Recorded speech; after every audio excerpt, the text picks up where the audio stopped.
यहाँ की चीनी मिल अचानक चलती हुई चीनी मिल को बंद कर दिया जाने लगा। आपको याद है जब किसान आंदोलन चल रहा था दिल्ली में, तो बाद में पता चला कि 1 साल पहले से ही अदानी के गोदाम बन रहे थे। ये सरकार साजिश पहले करती है, काम बाद में करती है। लेकिन उम्मीद तो अपने लोगों से थी, बड़ी बड़ी बातें नहीं सुनता था। मैं तो कभी जिंदगी में आरोप प्रत्यारोप, व्यक्तिगत आरोप प्रत्यारोप की राजनीति नहीं करता, लेकिन आज कहना चाहता हूं कि जिन लोगों ने घोसी की चीनी मिल पर ताला लगाने का काम किया है, घोसी की मालिक आपके राजनीतिक जिंदगी पर ताला लगाकर आपको वापस मिल देंगे। गलती से एक विधानसभा जीत गए थे, छटपटाते रहोगे। अगर अन्नदाताओं के पेट पर लात तोड़ोगे, व्यक्तिगत जिंदगी में भी खुशहाल नहीं होगे। राजनीति की बात छोड़ दीजिए, डायलॉगबाजी होती है, हम लोग चुप रहते हैं। कल्पनाथ राय जी का नाम लिया जाता है, स्वर्गीय कल्पनाथ राय जी का नाम ऐसे ही छोड़ दिया जाता है। उन्होंने चीनी मिल दिया, कताई मिल दिया, केंद्रीय विद्यालय दिया, पॉलिटेक्निक दिया, जिला दिया, अस्पताल दिया, क्या नहीं दिया। और आज कह रहा हूं पत्रकार साथियों, आप लोगों से भी मैं बहुत सुनता रहता हूं, आप लोगों के मीडिया में सुनता रहता हूं कि किसी ने कुछ किया ही नहीं। तो मैं दावे के साथ कहना चाहता हूं कि मऊ के किसी चौराहे पर खड़ा होकर बात कर लो, कल्पनाथ राय के बाद अगर किसी ने जनपद को दिया है तो समाजवादियों ने दिया। अगर आजमगढ़ में 4 लेन बना तो आजमगढ़ से मऊ के लिए 4 लेन बना। महिला अस्पताल में वो बिल्डिंग आज भी खड़ी है, किसी का कब्जा नहीं है, उस पर रजिस्टर चल रहा है। 5 विधानसभा का CSC दिया, सड़कों पर आकर बहस कर लो, कागज के साथ बहस कर लो। कितना काम समाजवादियों ने किया। हम तो सबका स्वागत करते हैं जो योग्यता है, लेकिन अगर देश का भविष्य के साथ हमारे घोसी के मालिकों का भविष्य बेचा जाएगा तो राजीव गांधी बीमार नहीं ICU में भी होगा, तो उसके मालिक अगर सड़क पर बैठेंगे तो अस्पताल में नहीं बैठेगा। मैं और मैं आपके साथ हूं, और मैं आज फिर कह रहा हूं, हमें आश्वासन नहीं चाहिए। आश्वासन तो हम दे रहे हैं अपने मालिकों का कि अगर मैनपुरी और इटावा में अंडरग्राउंड केबलिंग हुआ तो मऊ में हुआ, तो सठियाओं में चीनी मिल खोल को समाजवादियों ने दिखाया, तो सरकार बनेगी तो राजीव राय चीनी मिल को सठियाओं की तरह मिल बना के दिखाएगा। सरकार बनाने की बीमारी अगले साल में सपना दिखाएगा। और क्या बातें होती है, विपक्ष की पार्टी नेताओं ने, विपक्ष के सारे नेताओं ने साजिश करके बिल बंद करा दिया। आप विपक्ष पर आरोप लगा रहे हो कि ये बता रहे हो कि आप कितने नालायक और निकम्मे हो कि आप कुछ कर नहीं सकते। अगर विपक्ष कितना ताकतवर है और आप इतने नालायक और निकम्मे हो, इस्तीफा दे दो, हम लोग कल इस बिल को चालू करा देंगे और नहीं कराएगा तो राजनीति से छूट देंगे। मैं अपने मालिकों से कहना चाहता हूं कि आंदोलन ऐसे नहीं होता है। और आपको पता है, आने से पहले मेरे पास पैसे में 144 धारा लागू है। सांसद जी से निवेदन है, तो न जाए स्थिति बिगड़ सकती है और मुकदमा करना भी पड़ सकता है। हमने कहा कि हम लोग स्थिति नहीं बिगाड़ते हैं, सरकार काबू में नहीं रहती तो सरकार को बिगाड़ देते हैं और अपनी सरकार बना लेते हैं, चिंता मत करो।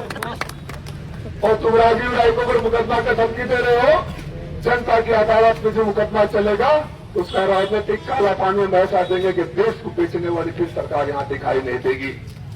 मैं आपसे फिर अनुरोध कर रहा हूं, जितने साथियों ने आवाज दी, जितने साथियों ने बात कही, मैं जानता हूं सच्चाई से बेबाकी से कहता हूं, ये सब झूठी बातें हैं, बेईमानी बातें हैं। ये बिल ये सरकार नहीं चलाएगी। और आज भी अगर किसानों का गन्ना यहां से जा रहा है तो समाजवादियों के बनाए हुए सठियाओं मिल में ही जा रहा है। इस जनपद को अगर किसी ने कुछ दिया है कल्पनाथ राय के बाद तो समाजवादियों ने दिया है। और बहस करने के लिए हम तैयार हैं, कागज के साथ तैयार है, लेटर के साथ तैयार है, गवर्नमेंट ऑर्डर के साथ तैयार है। और ये हमारे मीडिया के साथी हैं, ये भी खामोशी से माइक लगाकर वो सुनते रहते हैं, नहीं करते हैं। कह रहे हमारे घर की महिलाएं तो बीमार पड़ती है तो महिला अस्पताल का 100 बेड का अस्पताल समाजवादियों ने दिया था। इनके मुंह से आवाज नहीं आती कि जब कहीं नहीं हो रहा था तो अंडरग्राउंड केबलिंग नहीं हुई थी। इनके मुंह से आवाज नहीं आती कि टेकुलिया का पुल सहित न जाने कितने पुल समाजवादियों ने बनाया था। इनके मुंह से आवाज नहीं निकलती है। कह रहे नहीं ऐसी बात नहीं है, जिस सड़क पर आप चल के आते हैं उसको 4 लेन समाजवादियों ने बनाया था। आज मुझे याद दिलाना पड़ा। तो उम्मीद करता हूं कि अगली बार आप लोग भी सवाल पूछेंगे, क्योंकि पत्रकार बाद में है, इस जनपद के बेटा और भाई पहले हैं। अपने बेटे भाई का शपथ ले भाई। साथियों, लड़ाई लंबी है, इसके लिए मन बना लो। मैं आने से पहले 377 में पार्लियामेंट में भी नोटिस देकर आया हूं।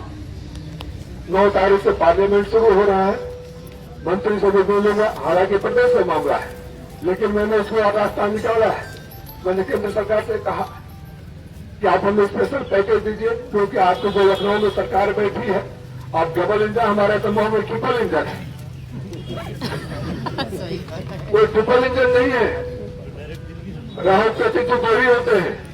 ये तीनों महाकाल है, तीनों सर्वनाशी है। इनके रहते हमारा भविष्य सुरक्षित नहीं हो सकता। 10 सालों से आपकी सरकार है। एक संस्थान बता दीजिए जहां हमारे गांव के आने वाले पीढ़ियां उस संस्थान में जाए, कहे कि कल्पना सराय की जगह पर आती। जो हमने बनाया कड़ियाओं का है, मैंने सुधाकर सिंह ने बनाया, आज तक स्टाफ की भर्ती नहीं हुई।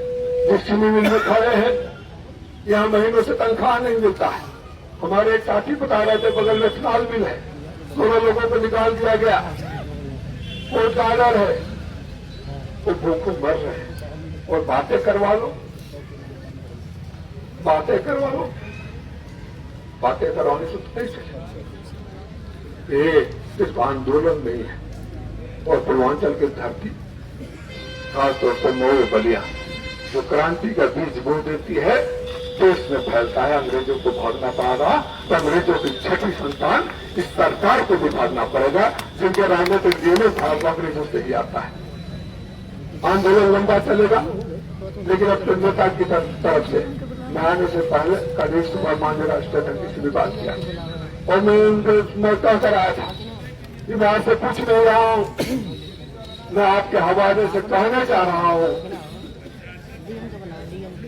कि सरकार बनवा देना, सत्रह की तरह घोषित चीनी मिल को और मजबूत बनाएंगे। क्या आप बात कीजिए, एक अपील कर जिन लोगों ने आपको धोखा देने का काम किया है, जिन लोगों ने आपसे झूठ बोला, जिन लोगों ने आपको बेचने का काम किया है, जिन लोगों ने झूठे सपने दिखाए, जात मजहब धर्म की जहर और अफीम में बह मत जाना। वो अब मेरी लाइन याद रखना, गलती से एक सीट निकल गया था। ऐसा जमानत जब्त करवाना सारे विधानसभा में कि कोई भी राजनीति हो, चाहे हमारी पार्टी हो, चाहे हम ही लोग क्यों ना हो, 100 बार सोचे जनता से झूठ बोलने के लिए, जनता से बेचने के लिए। हम सत्ता इसलिए नहीं सौंपे कि तुम देश को बेचो, दोस्त को बेचो। आपको लगता है कि अगर डीएम और जीएम की हिम्मत है कि बिना इजाजत की चिट्ठी लिख दे? ये साजिश थी किसी और को बलि का बकरा बनाने के लिए। ये बहुरूपीय लोग हैं, इनके कथनी और करनी में फर्क होता है। और यहाँ के जिलाधिकारी से तमाम अधिकारियों पर भी दबाव था कि जाओ मत, हम इग्नोर करते हैं।